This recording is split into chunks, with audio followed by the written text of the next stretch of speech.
اللہ سے دعا کے ساتھ میں اس کی ابتدا کرتا ہوں. بسم اللہ الرحمن الرحیم.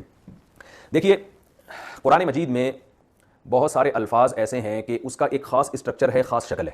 اگر وہ شکل جو یہاں جو طلبہ بیٹھے ہوئے ہیں میں ان سے بھی ذرا خطاب کروں گا, ان کی طرف بھی دیکھوں گا تاکہ صرف کیمرے میں نہیں فوکس کروں گا کہ یہاں جو لوگ بیٹھے ہوئے ہیں وہ بھی, تاکہ جو ہے نا آئی کانٹیکٹ کے ذریعے ان کو سمجھانا اور ان کے لیے سیکھنا بھی آسان ہو. تو قرآن مجید میں جو الفاظ استعمال ہو رہے ہیں نا, ان کا ایک اکثر الفاظ کا ایک خاص ڈھانچہ ہوتا ہے, ایک خاص شکل ہوتی ہے. تو ہم وہ شکلیں پڑھیں گے کہ بھئی یہ اس طرح کا, اس کوئی بھی لفظ جب اس ڈیزائن کا ہوگا, اس شکل کا ہوگا, تو اس کے کیا مطلب ہوں گے, پھر اس میں یہ والی چینجنگ ہوگی تو اس کے میننگ میں کیا چینجنگ ہو جاتی ہے. مثلا میں سب سے آسان لفظ جو جب عربی گرامر شروع کرتے ہیں تو سب سے پہلے جو لفظ بتایا جاتا ہے وہ آسان لفظ ہے ضربہ.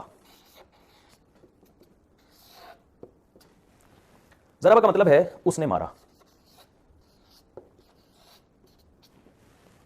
اچھا میں یہ بتاؤں گرامر کی جو پیچیدگیاں ہیں میں ان پیچیدگیوں میں نہیں آپ کو ڈالوں گا. ممکن ہے کوئی عالم میرا درس سن رہے ہوں تو وہ کہیں آپ نے تو ترجمہ غلط کیا ہے, اس نے مارا نہیں, اس کا ترجمہ ہوگا مارا اس ایک شخص نے.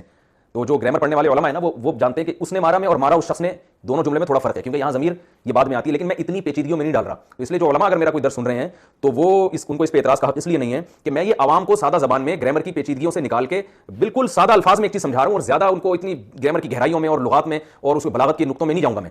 تو کیونکہ میں نے پہلے آپ کو بتا دیا کہ میں گرامر کا صرف اتنا حصہ فوکس کروں گا جس سے ان کو قرآن سمجھ میں آنا شروع ہو جائے کہ کیا لکھا ہوا ہے. تو بہت بڑا مفسر بنانا, مفتی بنانا, کوئی فقیہ الامہ بنانا مقصد نہیں ہے ہمارا. تو قرآن جب پڑھا جا رہا ہو تو ان کے سمجھ میں آ رہا ہو کہ کیا ہو رہا ہے, یہ کیا ہم سے خطاب ہو رہا ہے اور کیا ہم سے کہا جا رہا ہے. تو اس لیے زیادہ پیچیدگیوں کو آپ نے نہیں جانا, جیسے جیسے میں آپ کو بتا رہا ہوں آپ نے اس کو اسی طرح سے فوکس کرنا ہے.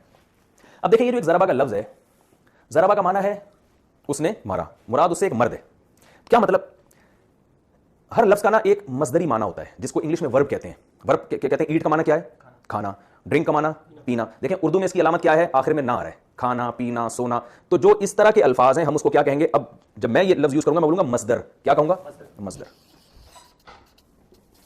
مصدر انگلش میں کہتے ہیں اس کو ورب.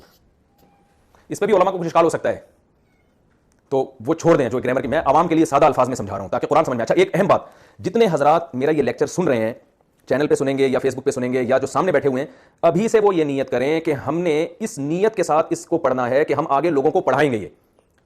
یہ ذہن میں رکھیں. وجہ اس کی دو ہیں. ایک تو یہ کہ جو چیز اس نیت سے پڑھی جاتی ہے کہ آگے ہم نے لوگوں کو پڑھانا ہے, تو اس میں آپ کی جو توجہ ہے نا وہ بہت بھرپور طریقے سے لگتی ہے, آپ کی دلچسپی بڑھ جاتی ہے کہ آپ صرف ایک طالب علم نہیں بن رہے بلکہ آپ نے آگے ٹیچر بھی بننا ہے. تو جب آدمی کو پتا ہوتا ہے کہ میں نے یہ آگے ٹیچ بھی کرنا ہے نا, تو پھر اس کی جو انٹینشن ہے اور اس کی جو توجہ ہے وہ اچھی طرح سے مرکوز ہوتی ہے, یعنی قدرتی طور پر وہ زیادہ اچھا سیکھ پاتا ہے.